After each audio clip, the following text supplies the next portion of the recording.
We will build a great wall along the southern border. And Mexico will pay for the wall.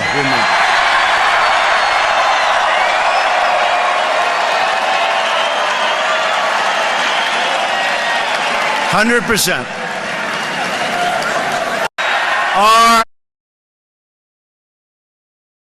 Quarters of a million Germans have come to see their new leader, Adolf Hitler.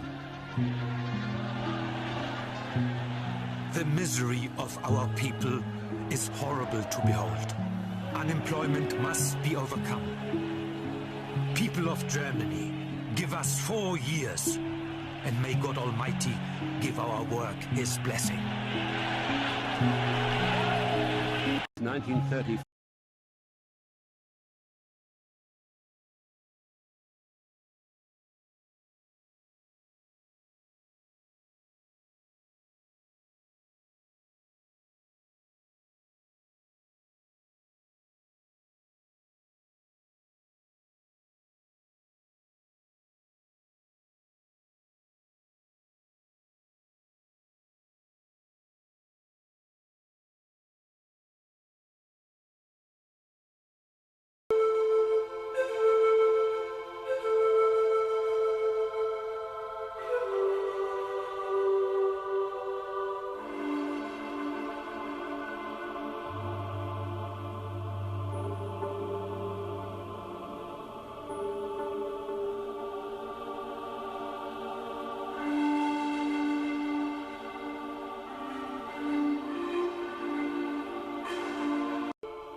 To leave the European Union, and their will must be respected. The British people have voted to leave the European Union, and their will must be respected. De ces victimes sont en tête de cortège et puis vous le voyez, les chefs de l'État qui passent sous les applaudissements de tous ces Parisiens qui, s'ils n'ont pas pu descendre dans la rue, sont à leurs fenêtres. Il faut savoir que ces écoutez images... le son, écoutez Ruth, ils sont applaudis, écoutez. Wolinski, évidemment. En France depuis de très nombreuses années et ça passe par toute une série de revendications communautaristes qui visent à dire nous, communauté musulmane par exemple, ou certains de la communauté musulmane, car tous les musulmans ne sont pas d'accord avec cela, nous voulons manger différemment, nous voulons vivre différemment, nous voulons nous vêtir différemment, nous voulons appliquer nos propres lois, nos propres préceptes et les imposer en quelque puissance du fondamentalisme islamiste en France depuis de très nombreuses années et ça passe par toute une série de... World, you're a citizen of nowhere. You don't understand what the very word citizenship means. But if you believe you're a citizen of the world, you're a citizen of nowhere. You don't understand what the very word citizenship means. But if you... The last thing the fish notices is the water he's swimming in. Cultural intelligence can be taught, and I believe it is one of the key instruments to help us navigate the 21st century paradox. There is a lovely with them, and they gave me a wonderful short lesson on how nationalist fundamentalism worked. They told me, we experience your Western liberal world as over-regulated. You know, you are all the time bombarded by messages of be politically correct, don't be a racist, be careful what you eat, discipline yourself, and so on and so on. And as they told me openly, I now for doing this, I got in conversation with them, and they... It seems that we are on the verge of the collapse of liberalism, and the collapse of liberalism will not happen because of things that people are doing now in Syria or Iraq or in Libya, but because of things that people are doing here in Silicon Valley and in Stanford University and in my university, in the Hebrew University. What kind of things? Well, it starts with the life.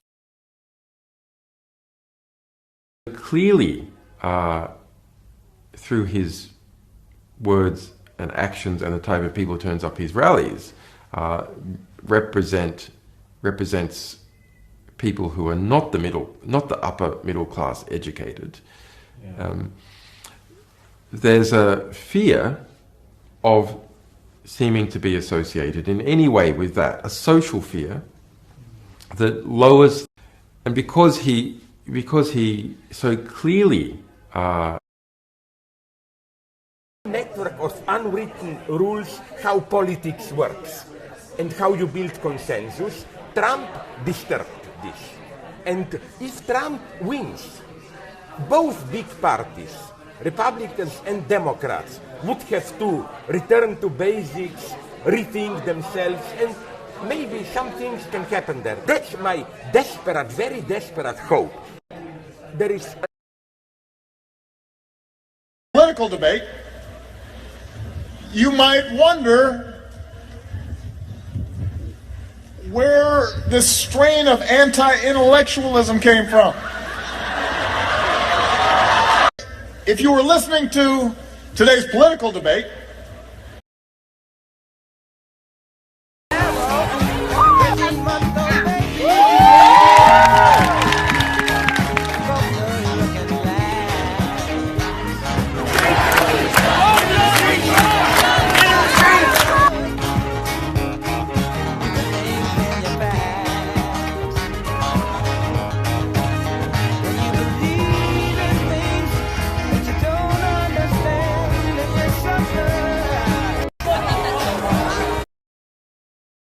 is basically a result of two factors, and both are fate, which means they are not determined by your effort. And these factors are your citizenship and the parents' family, income level of the family where you were born. So the global income distribution is basically a result of two factors, and both are fate, which means deglobalization. Deglobalization. Deglobalization. Families that are anxious. It is important for children and adolescents that are unsure because of Tuesday to understand that the city of Chicago is your home. You are always welcome in this city.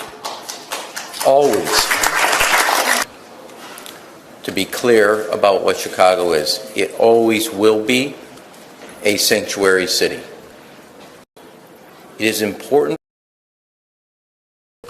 You know, when you sit down with some foreign minister in another country or with the president or prime minister of another country and you say, hey, you know, we really want you to move more authoritatively towards democracy. They look at you, you know, they're polite, but you can see the question in their head.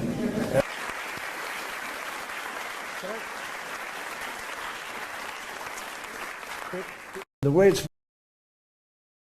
here is, are we going to shape technology, or is technology going to shape us? And ultimately, this is not just a question about democracy. This is a question about capability. Does the public, regular individuals have the capability and the impetus to actually achieve change? The idea that we're really struggling with here is, are we going to shape technology? Leader is a visionary, and what I think is true today is that for the first time in perhaps centuries, the internet allows genuine alternatives to parliamentary democracy to become possible. The practical difficulties that were faced when we first invented the system of parliamentary democracy no longer are quite so difficult anymore. Why I think Leader is a visionary, and what I think is true today is that for the first time in perhaps centuries, the internet allows genuine alternatives to parliamentary democracy to become possible. The practical difficulties that were faced when we first invented the system of parliamentary democracy no longer are quite so difficult anymore. Why I think Leader is a visionary, and what I think is true today, is that for the first time in perhaps centuries,